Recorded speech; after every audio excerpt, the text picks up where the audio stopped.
বিসমিল্লাহির রহমানির রাহিম। আসসালামু আলাইকুম আমার প্রিয় ভাই ও বোনেরা, কেমন আছো? আশা করি খুব ভালো আছো। আল্লাহর অশেষ মেহেরবানিতে আমি অনেক ভালো আছি। তো চলে আসলাম সুন্দর আর একটা ভিডিও নিয়ে। তো জামা কাপড়গুলো কিন্তু গতকাল রাত্রেই ধুয়েছি। কেন বললাম না তোমাদের, ভারী কাজটা আজকে ইনশাল্লাহ শেষ করব। তো গতকাল রাত হয়ে গেছে, তারপরেও এই উঠোনের মধ্যে বড় পাইপ আছে না আমার, ওই বড় পাইপ টানায় নিয়ে এসে মোটর থেকে সরাসরি 2টা লাইন করা এখানেই কিন্তু ধুইছি। মেয়ের বাবা বসেছিল, বড় মেয়ে বসেছিল, বলছি যে এই রাত্রে আমি কাছাকাছিও শেষ করে দিব, ভারী কোনো কাজ আমি আর রাখবো না। মানে কেমন যেন কিজিবিজি লাগছিল, ভালো লাগছিল না। আর অপরিষ্কারও থাকতে পারি না। আসলে পরিষ্কার পরিচ্ছন্নতা ইমানের একটা অঙ্গ, আর আমার শান্তি পরিষ্কার পরিচ্ছন্ন। সেই কারণে পরিষ্কার করতে যায় যেন মানে কাজে একদম হিমশিম খেয়ে যাই। সেখানে যাও ভালো লাগে না। সেই কারণেই রাত্রেই বললাম যে আজকে শেষ করে দিব।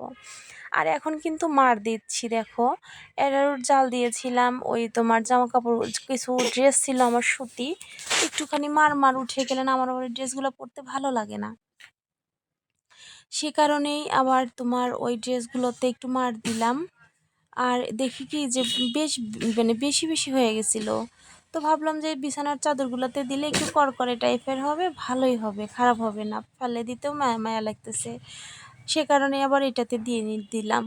তো যাই হোক, জিনিসপত্রতে কিন্তু তোমার পরে মার দিলে ভালো লাগে পড়তে, জামা কাপড়গুলোতে।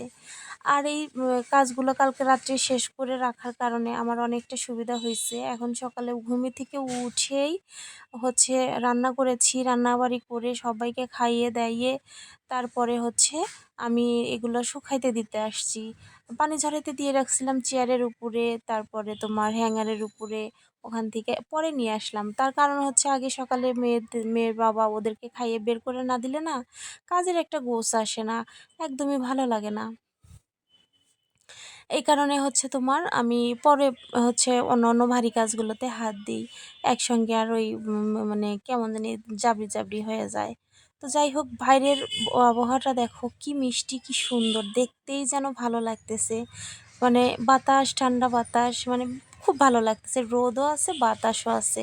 এরকম আবহাওয়ায় কিন্তু কাজ করলে একটু ক্লান্ত হই না, মানে ক্লান্ত হয় না মানুষ। তো যাই হোক, অনেকগুলো পাপোশও ধুইছি, কিন্তু আমার এখানে তো পাপোশ শুকানোর মতো রোদ নাই। জামা কাপড় হালকা পাতলা এগুলোই শুকাবে। তাই আবার এক ভাবি যাচ্ছিল, বললাম ভাবি একটু আপনাদের বাসার ওই ইয়াতে দিয়ে আমাকে একটু পাপোশগুলো শুকাইয়া দেন। তো দেখো সে ভাবিটা আবার নিয়ে যাচ্ছে, পাপোশগুলা শুকিয়ে এনে আমাকে আবার দিয়ে যাবে। তো যাই হোক, মানে রোদ্রের মধ্যে দিয়ে এসে একটু বসলাম, হাঁপায়ে গেছি অনেক। যদিও ভিডিওটা অনেক বড় ছিল, আমি ভাবলাম যে না হাঁপ দেই, এত বড় ভিডিও একেবারে দেওয়া ঠিক হবে না।